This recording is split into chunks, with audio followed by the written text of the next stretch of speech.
The Word of God is indeed the sword of the Spirit, which is able to save us, the living creatures or humanity that can be saved. And this is why we must spend time with it daily. That's what we are doing here in this channel. We are spending time with the Word of God so that we can be built up until the name of our Lord Jesus Christ is glorified.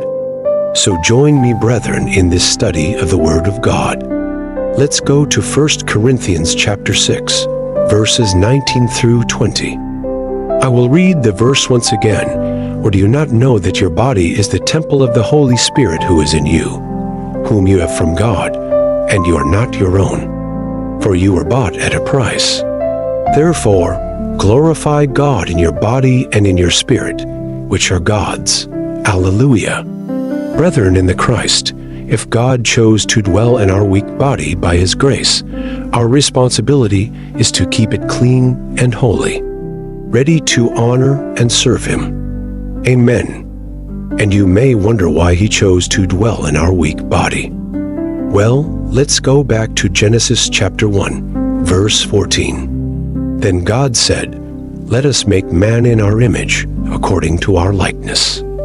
Let them have dominion over the fish of the sea, over the birds of the heavens, and over the livestock, over all the earth, and over every creeping thing that moves on the earth." Notice how God spoke about making man in His own image. So God created mankind in His own image. In the beginning, we were created to fellowship with God and also to represent God on earth. Sadly, sin entered, which caused a barrier between God and man. But thank God, Jesus came to break down that wall so that there can be fellowship between God and man again. And the Bible says when Jesus died on the cross, the veil was torn into two, signifying that now we have access to God through the shed blood of Jesus Christ. And even though we have been given this privilege, there are still some people who live their life according to the flesh. And Paul talks about this in today's passage, especially in chapters 5 and 6. So let's take a look at the context of the passage. In chapter 5, Paul talks about fornication and how believers should not fellowship with those who practice such things. Then he talks about the matter of lawsuits. And then he comes to the conclusion in chapter 6, verse 18, where he talks about fleeing sexual immorality. Verse 18 says, "Flee sexual immorality. All other sins a man can commit are outside the body, but he who sins sexually sins against his own body." Brethren, our bodies are made up of cells, organs, muscles, tissues, and many other things. But it is important for us to remember that our bodies are first of all temples of the living God. In 1 Corinthians chapter 3, Paul says that we are God's building, that He is our builder, and we are His workmanship. The same principle applies here in 1 Corinthians 6. Our bodies are temples of God. There are three interesting points that we need to discuss. Point number 1, who is in you? Notice the word "in." It tells us that God is not just with us, but He is actually in us. Jesus told us, "I am with you always, even to the end of the age." Even if we feel like God is far away from us because of our sins, we must remember that He is never too far away to where He cannot reach us. Secondly, the Holy Spirit is in you. When we become Christians, the Holy Spirit comes and makes His home in our hearts. And David speaks about this in Psalm 139, verse 7. "You are awesome and wonderful, O Lord, and your Spirit by me shall be awesome and wonderful." And lastly, God is in you. The moment you believed on the Lord Jesus Christ, God went into you. This happened on the day of Pentecost when the Holy Spirit fell upon the disciples, causing them to become the temple of God. And let's notice how Paul writes this in 1 Corinthians chapter 3, verse 16. "Do you not know that you are the temple of God, and that the Spirit of God dwells in you?"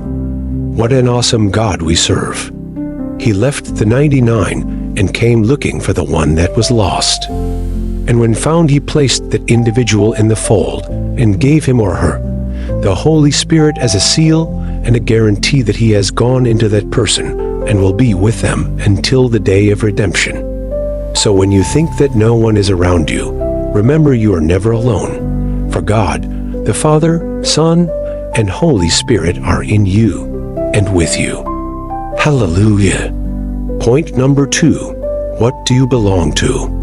You might be saying, well, I belong to myself, but Paul says that's not true.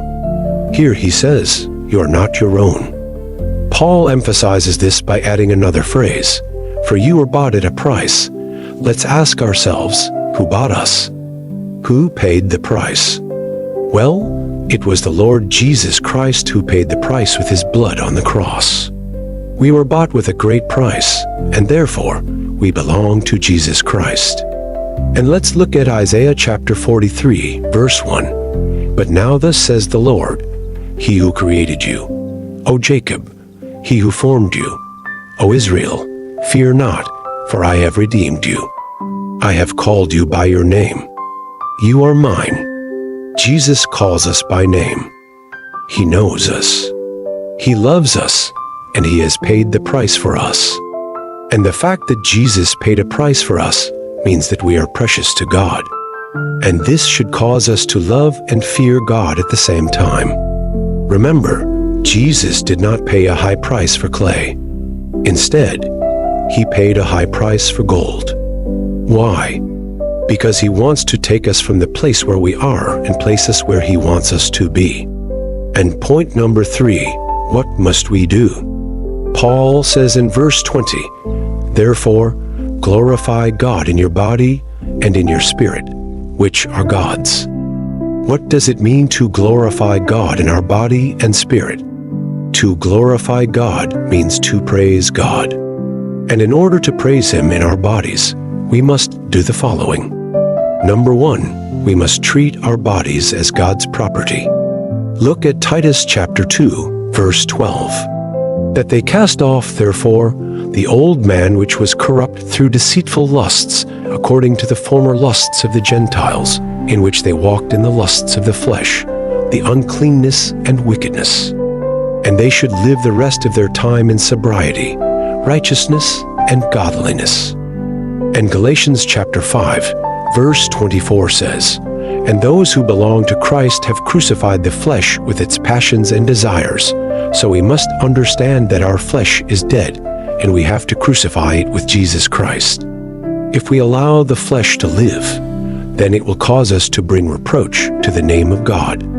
Romans chapter 14, verse 13 says, therefore, brethren, therefore, I want to see each of you eager to do good things, not to be self-indulgent. In 1 Thessalonians chapter 4, Paul says that we must abstain from sexual immorality. Therefore, if you have any ungodly habit in your life, such as pornography, drunkenness, smoking, etc., you must put them to death. Romans chapter 6 says that sin shall not have dominion over you, because you are not under the law, but under grace. So sin can't control you anymore, but you can control sin. And secondly, we must treat our bodies as God's temple. The Bible says that we are the temple of God. And if God is in the temple, then we must honor God with our bodies. And we can honor God with our body by doing the following. We can honor God with our body by keeping it pure. Honor God with your body by keeping it pure. Acts chapter 15, verse 20 says, but we have given you much fuller instructions in another letter, which we wrote, appealing to our appeal that you do not live the rest of your fleshly lusts. Brethren, if you want to please God, you must kill your lusts. Second, honor God with your body by keeping it holy. Remember, God is in you. Leviticus chapter 20, verse 7, and let them put away their harlotry from before my eyes, that I may not be grieved by them. I am the Lord. And thirdly, we honor God by using our body to serve him. Ephesians chapter 2, verse 10 says, for we are his workmanship, created in Christ Jesus for good works, which God prepared beforehand that we should walk in them. Brethren, if God chose to dwell in our weak body by his grace, Our responsibility is to keep it clean and holy, ready to honor and serve Him. Amen. Thank you very much for watching. As we close, I would like to invite you to subscribe if you haven't done so. May the Lord aid you to our number, and may the Lord bless you abundantly. Until next time, Shalom.